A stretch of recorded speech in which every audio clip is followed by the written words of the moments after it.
আয়াতুম বায়িনাতুম মাকাম ইব্রাহিম। ওই ঘরের তিনটি নিদর্শন আছে। কাবা শরীফের কয়টা নিদর্শন? তিনটা নিদর্শন। ফিহি আয়াতুম বায়িনাতুম মাকাম ইব্রাহিম। ওই ঘরের ভিতরে মাকাম ইব্রাহিম রয়েছে। মাকাম ইব্রাহিম হলো ওই পাথর, যে পাথরের উপর দাঁড়িয়ে ইব্রাহিম খলিলুল্লাহ কাবা শরীফ নির্মাণ করলেন। ওইটাকে বলা হয় মাকাম ইব্রাহিম। আল্লাহ রাব্বুল আলামিন বলেন, ওই কাবা শরীফের একটা বৈশিষ্ট্য হলো কাবা শরীফের ভিতরে মাকাম ইব্রাহিম রয়েছে। ফিহি আয়াতুন বায়িনাতুন মাকাম ইব্রাহিম ওয়া মান দাখালাহু কানা আমিনা। কাবা শরীফের আরেকটা বৈশিষ্ট্য হলো কাবা শরীফের আশেপাশে সব মানুষ নিরাপদ থাকবে।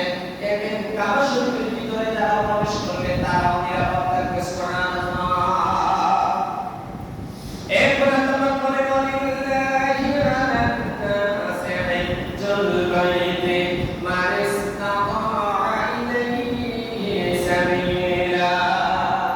কাবা শরীফের সবচেয়ে বড় নিদর্শন হলো যাদের অর্থনৈতিক অবস্থা ভালো থাকবে, পৃথিবীর বিভিন্ন প্রান্তর দেশ দেশান্তর থেকে গিয়ে কাবা শরীফ তাওয়াফ করে হজ আদায় করবে। সুবহানাল্লাহ। তাহলে এই আয়াতে আমরা পাই না কাবা শরীফের তিনটি বৈশিষ্ট্য। কাবা শরীফের ভিতরে মাকাম ইব্রাহিম রয়েছে। কাবা শরীফের ভিতরে যারা প্রবেশ করবে তারা নিরাপদ। কাবা শরীফের আশেপাশে যারা থাকবে তারাও নিরাপদ। সুবহানাল্লাহ। এরপরে যাদের আর্থিক অবস্থা ভালো থাকবে, পৃথিবীর বিভিন্ন দেশ থেকে তারা হজ করার জন্য কাবা শরীফ তাওয়াফ করবে। এই তিনটি হলো কাবা শরীফের নিদর্শন। প্রিয় ভাইরা আমার, তাহলে কাবা শরীফের ভিতরে মাকাম ইব্রাহিম রয়েছে। আল্লাহ রাব্বুল আলামিন সূরাতুল বাকারা প্রথম নম্বর পারা 18 নম্বর পৃষ্ঠায় বলেন, ওয়া ইয জাআলনাল বাইতা মাসাবাতান লিন-নাসি ওয়া আম্না।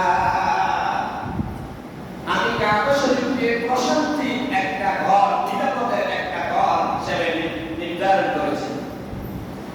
মাসাবাতান লিন-নাসি ওয়া আম্না ওয়াত্তাখিযু মিন মাকামি ইব্রাহিম মুসাল্লা। সেখানে আমি মাকাম ইব্রাহিম রেখেছি। তোমরা যারা হজ করতে যাবে, তাওয়াফ করবে, তাওয়াফ শেষে মাকাম ইব্রাহিমকে সামনে রেখে 2 রাকাত নফল নামাজ আদায় করবে। সুবহানাল্লাহ। এটা উমরা আদায়কারী হোক, হজ আদায়কারী হোক, কাবা শরীফ তাওয়াফ শেষ হয়ে গেলে মাকাম ইব্রাহিমের সামনে দাঁড়িয়ে কয় রাকাত নামাজ আদায় করবে? 2 রাকাত। মাকাম ইব্রাহিম যে জায়গায় আছে ওখানে 2 রাকাত নামাজ আদায় করবে। এরপরে আল্লাহ বললেন, ওমান দাখালাহু কানা আমিনা। কাবা শরীফের ভিতরে যারা থাকবে তারা নিরাপদে থাকবে। কাবা শরীফের আশেপাশে যারা থাকবে তারা নিরাপদে থাকবে। পৃথিবীর ইতিহাসে কোনোদিন কাবা শরীফের ভিতরে মানুষ যখন ছিল ক্ষতিগ্রস্ত হয় নাই। কাবা শরীফকে ধ্বংস করার জন্য আমরা বাদশা চেয়েছিল। ইয়ামেনের আপনারা বাদশা 60-70 হাজার বাহিনী নিয়ে কাবা শরীফ ধ্বংস করার জন্য চেয়েছিল। সূরাতুল ফিল